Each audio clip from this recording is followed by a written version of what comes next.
O vídeo de hoje é sobre um livro que entrou para a lista dos meus preferidos da vida e que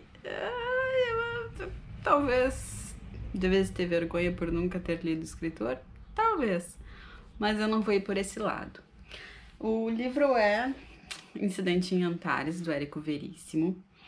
E o que acontece de eu nunca ter lido Érico Veríssimo antes? Eu que já morei em Cruz Alta, já tive muito perto do berço dele, né?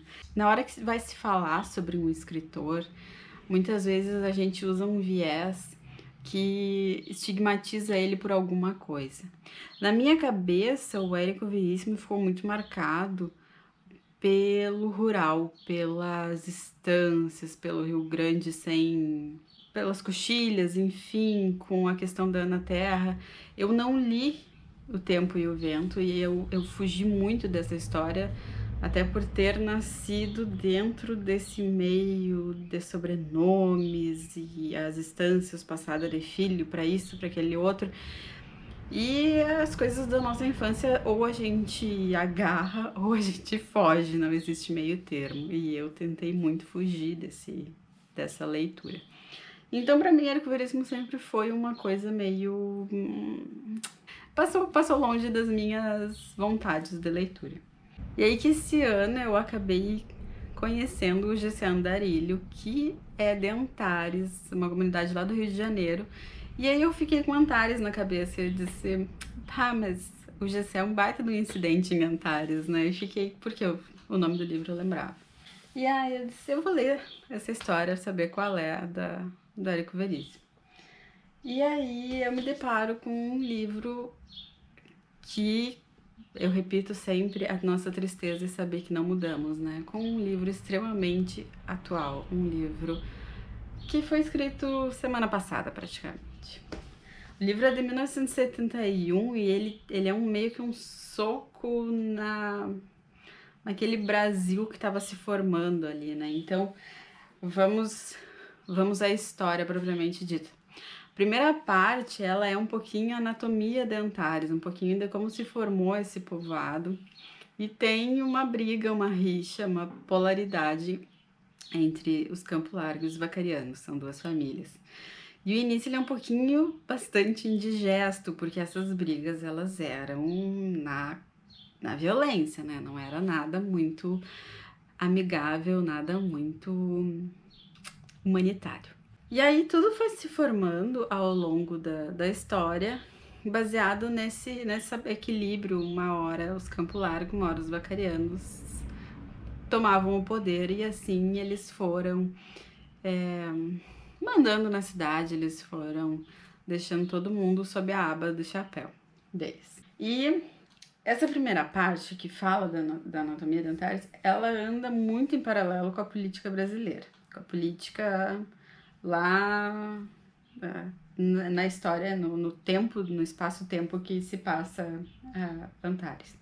Então eles colocam Getúlio Vargas visita Antares, eles conversam com Brizola, enfim, eles têm toda uma. Eu acabei descobrindo que Getúlio Vargas foi deputado por eleito por 6 estados, senador por 2 estados, eu nem sabia dessa possibilidade. Mas enfim. E na leitura eu fui viajando na política, nessa troca, porque a ficção do Veríssimo foi construída muito bem em torno dos presidentes, em torno dessas disputas de curral eleitoral que tinha e tem até hoje. O incidente propriamente dito, ele vem na segunda parte do livro, que é uma greve geral de trabalhadores na cidade, e eles, inclusive, colocam os coveiros em greve. E aí, 7 pessoas morrem nesse meio tempo, durante essa greve, e eles não podem ser sepultados. Então, eles ficam aqueles corpos insepultos na frente do cemitério.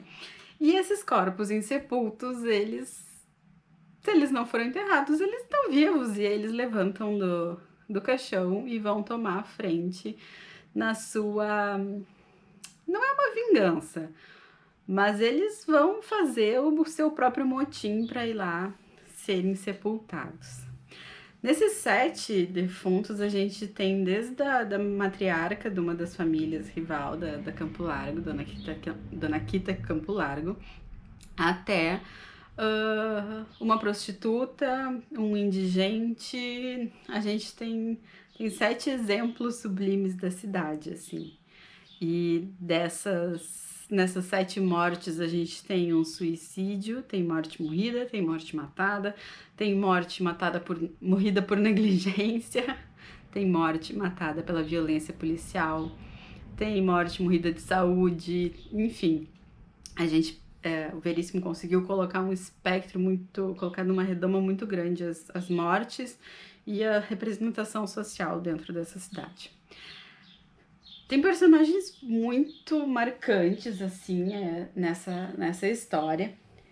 E esses personagens, eles que dão a narrativa toda, a visão dos acontecimentos. Então, a gente tem um conhecimento das fraquezas, dos medos e dos movimentos internos das pessoas, assim, do que elas sentem. E a volta desses defuntos faz com que essas pessoas narrem os seus anseios e os seus pavores. Porque esses defuntos, quando retornam à cidade nesse motim, eles começam a contar as coisas. Dona Quitéria, por exemplo, descobre que as filhas são umas grandes interesseiras e que ela não foi sepultada com as joias da família que ela tanto pediu. E a gente fica pensando, e se a gente voltasse depois da morte, como que as pessoas estariam lamentando, ou estariam brigando por uma herança, ou estariam se apropriando de alguma coisa que era nossa? É uma super reflexão. Mas um dos defuntos, que é um advogado, Cícero Branco, ele traz uma analogia muito interessante dessa sociedade que se construiu, essa sociedade extremamente atual que está lá nas margens do Rio Uruguai. Ele traz essa analogia de que é um baile de máscaras, assim, todos usam máscaras, todos se fingem uma coisa e, na verdade, eles representam os senhores que defendem aqui. Eles revivem quando eles fazem um grupo, enfim, um grupo social, assim, para defender a moral da cidade. Eles usam o lema do integralismo, que é Deus, Pátria e Família, que foi muito rememorado nos últimos tempos. E quando o Cícero volta lá na praça, ele é quase uma piada, porque quem reza a Deus e quem zela pela pátria e quem deveria guarnecer a família são aqueles que estão exatamente fazendo muita bagunça, tendo seus filhos fora do casamento, os que batem na mulher, os que traem a mulher que trai o marido.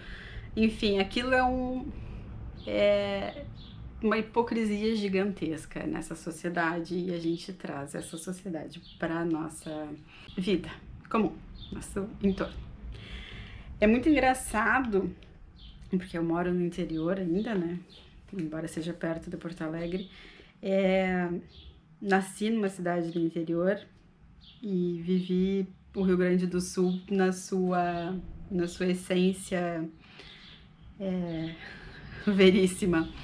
E o Cícero, esse advogado que fala, ele faz parte de uma patota que se chama os próceres da cidade, as pessoas que se reúnem com o prefeito para definir o futuro da coisa toda. E eu não citarei nomes das cidades, mas essa representação que o Veríssimo traz aqui, eu consigo ver atualmente em outros lugares.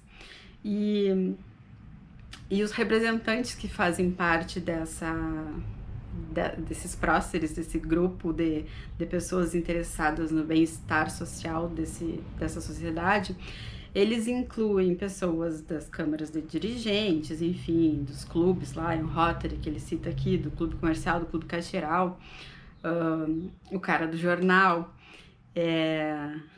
Quem mais? O Coronel Tibério Vacariano, que é uma das vozes da velha política da cidade, que é aquele que manda porque tem dinheiro. Então, e todos eles vão até o prefeito e todos eles se reúnem para resolver tudo. E não existe, por exemplo, um representante da favela da Babilônia, que é a favela aqui de Antares, assim como na vida real não existe um líder comunitário, um representante indígena, qualquer outra esfera que se possa pensar no bem-estar social. São as mesmas pessoas envoltas no mesmo poder delegado pelas famílias há muito tempo, cuidando do bem-estar de todos, sendo que todos não são exatamente todos, são alguns. Então, é triste, mas é de rir o tempo todo, porque Veríssimo ele pegou um assunto tão delicado e ele fez praticamente uma sátira política da coisa toda. Ele ri bastante dos militares, ele ri do governo, e ele foi muito corajoso e muito bem sucedido nessa abordagem dele. Eu marquei praticamente o livro todo, tem passagens que a gente pode trazer exatamente para o dia de hoje, assim, a questão da mulher, a esposa do judiciário, que ela fala que ele espera que ela seja uma dama, mas uma dama segundo o dicionário dele, o que ele acha que é uma dama, sabe? Então, assim, em 1971, já questionando essa visão patriarcal, quando na praça lá ele fala: para vós, o importante é que a festa continue, que não se toque na estrutura, não se alterem os estatutos do clube onde os privilegiados se divertem. A canalha, que não pode tomar parte na festa e se amontoa lá fora no sereno, envergando a triste fantasia e a trágica máscara da miséria, essa deve permanecer onde está, porque vós, os convivas felizes, achais que pobres sempre os haverá, como disse Jesus, e por isso pagais a vossa polícia para que ela vos defenda no dia em que a plebe decidir invadir o salão, onde vos entregais as vossas danças, libações, amores e outros divertimentos. Então, é uma crítica genial. Ele tem passagens assim que eu demorei muito para ler porque eu ficava marcando, então eu pintei o livro inteiro. E essas pessoas todas, elas trazem dentro de si muito de todo o mundo, de toda a estrutura, de todos os lugares. Então, assim, eu vejo muito do Rio Grande do Sul porque eu vivo aqui, nasci, me criei, voltei para cá. Então, é muito complicado eu desvincular essa imagem, mas talvez com a leitura de vocês vão enxergar tantas outras pequenas cidades ao longo do país e talvez até algumas grandes, né? Mas muitas vezes existe o marido da Dona Quitéria, eu acho que ele era um cara muito lúcido aqui na história, que ele é a pessoa que quando morre, ele quer dizer que a gente tem que dar lugar, entendeu, para as coisas andarem, que não tem mais lugar para esse velho pensamento aristocrático, imperialista quase. Porque quer entrar. Mas é muito lúcido nessa questão, assim, então, só que ele ficou em silêncio a vida toda. E ele só resolve falar alguma coisa praticamente na hora da morte. E aí a gente se questiona se por omissão também não se faz crimes muito grandes. É uma coisa que é interessante. A Quitéria falou, a esposa dele falou no hospital que, e eu uso essa parte para encerrar o vídeo, morrer não é privilégio de ninguém. Todos morrem, os ricos e os pobres, os inteligentes e os estúpidos. Uma das coisas que aprendi com a velhice foi fazer as pazes com a minha morte. Quando a moura torta bater na minha porta, eu digo: entre, comadre, tome um mate. Ah, não quer? Então vamos embora. Então é isso. O livro é pleníssimo, o livro é muito atual, o livro tem uma linguagem extremamente engraçada, divertida. E assim, ó, eu vou dizer que o início quase me correu. O início dele foi pesado. Eu comecei a ler e parei. Porque tem algumas cenas ali de tortura que me incomodaram bastante. Mas é para entender a metodologia desse povo que botou as garras de fora ali e se manteve no poder. É muito interessante que ele tem uma parte que ele fala que a história é escrita. Deixa eu pegar aqui. Tem outra frase. Quando nos convém, invocamos a Constituição. Quando não convém, estamos prontos a rasgá-la, né? Mas tem muitas passagens assim que a gente esquece com facilidade. As gerações se sucedem, cada governo escreve a história de acordo com as suas conveniências. E eu acho, meu caro, que cada um de nós tem nas suas mais remotas cavernas interiores um troglodita adormecido, que, submetido a um certo tipo de estímulo, vem rapidamente à tona de nosso ser e se transforma num déspota totalitário capaz de todas as bestialidades. Então, nessa crítica toda, no silêncio de alguns, na manipulação de outros, é um livro que eu vou ler provavelmente mais uma vez e eu vou ter por muitos anos essa história na minha mente, porque, como de fato ela quase me correu de início, com toda a sua violência, com toda essa abordagem truculenta da coisa, mas essa escrita da história, ela tem que ser... A gente tem que talvez ver um pouquinho desse lado mais pesado, que quando se romantiza algumas coisas, e eu tô falando bem próximo do 20 de setembro, enfim, mas quando a gente romantiza algumas coisas, a gente se permite no direito de repetir, e isso é muito errado. Então, aqui nessa Antares, não na do livro, enfim.